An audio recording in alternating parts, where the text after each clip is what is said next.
Hello everyone, my name is Nguyen and I work as a market development manager at Wärtsilä, a global energy leader with operation across 180 countries, providing solutions to enable the green energy transition.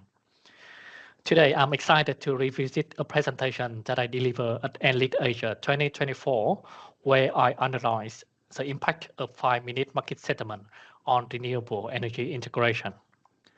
The study draws insight from Australia and the Philippines, the only two countries in the Asia-Pacific region with 5-minute market settlement period. We will explore operational pattern, the role of balancing asset, and how this market structure promote higher renewable energy penetration. Let's begin with the global context. 2023 was another remarkable year for renewable energy. 40% of the world electricity now comes from zero carbon source, driven largely by wind and solar. Global wind capacity reached 1 terawatt, and over 90% of newly installed capacity worldwide was either wind or solar. The shift to renewable is undeniable. They have become the primary technology in 86% of the market, a significant leap from just 59% in 2015. Solar was the technology of choice in more than 60% of the world market last year. As you can see from the map here, the yellow color of solar is dominating. And only 3 markets added more coal than any other technologies in 2023. This progress reflects both cost reduction and stakeholder commitment to achieve that result. However, the road isn't without challenge. The most pressing issue for renewable is its intermittencies. Wind and solar output are highly variable, changing minute by minute, hour by hour, and across seasons.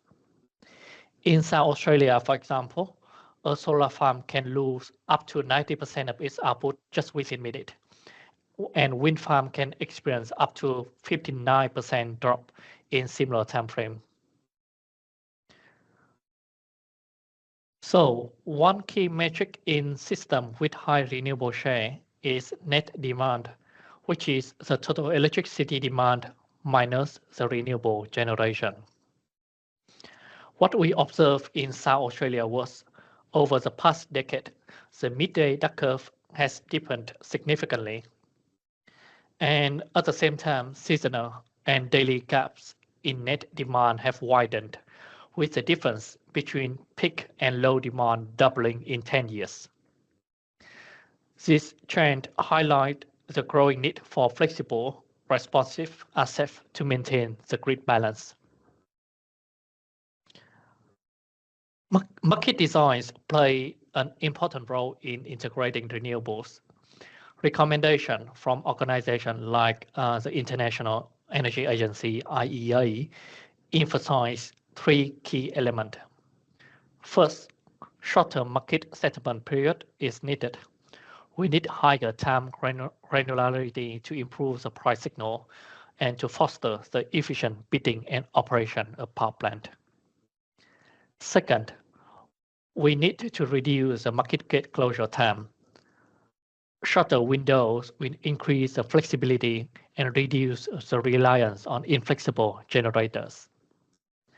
And third, expanded ancillary service market is important. We should enhance the definition and the product to better address the emerging system need. All of these change create markets that are better equipped to handle renewable energy variability.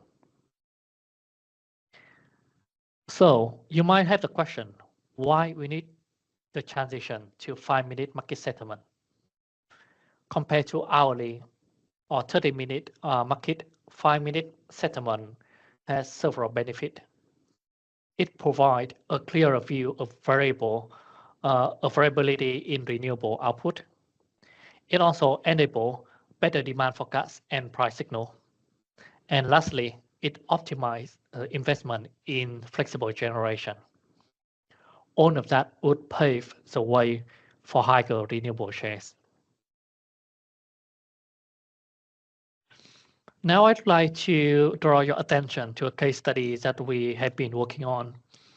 In the Asia-Pacific region, only Australia and the Philippines have adopted 5-minute market settlement.